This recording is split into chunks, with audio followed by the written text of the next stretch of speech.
And if they said no, then I didn't go under that. I didn't ask them, what did you get? Did you get a C? Did you get a B? I just asked you kind of thing. But you can go to your professors and say, hey, when you think of the student that stands out the most for excelling in your class, who do you think of, and do you think I can speak with them?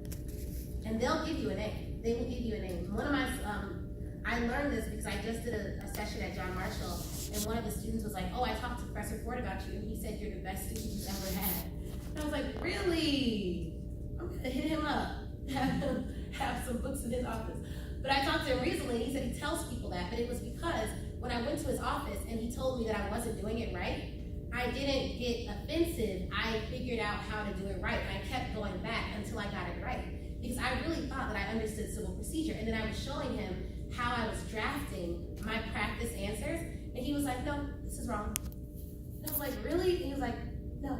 And the way that he would critique it, he would literally take a red pen and he would cross out one word in my sentence and say, this would have been a C because of that one word.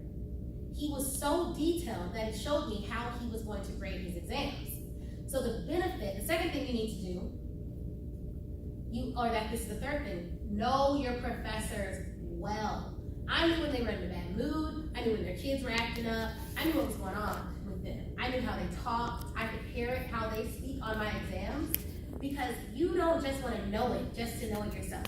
Like it'll make your pride feel good to be like, yeah, I know contracts, I know the rule, but it's gonna make your grade good to know how he wants you to communicate the rule, which is why you should talk to your professors in person, but you should follow up after you speak to them in person with an email that says, hey, thank you so much for speaking with me. Just to clarify, you recommend that I state the rule like this, correct?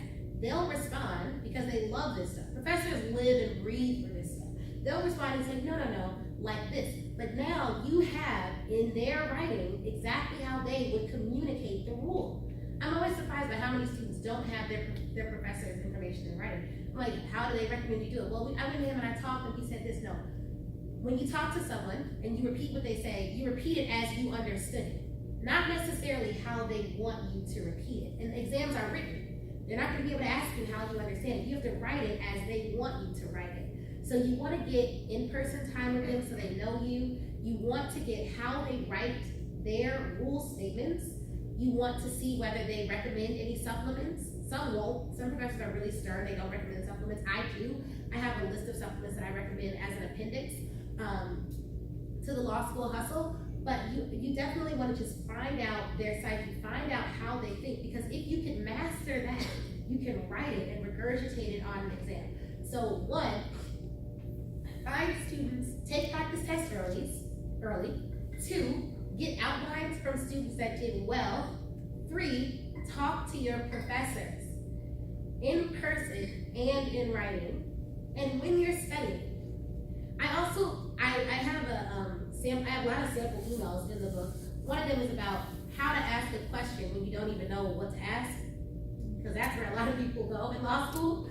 And what I recommend for that is you're going to be reading, and you're not going to understand a little portion of the reading potentially.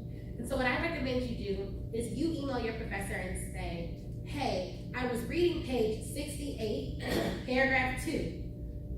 I had trouble understanding what concepts I should be pulling out of this section.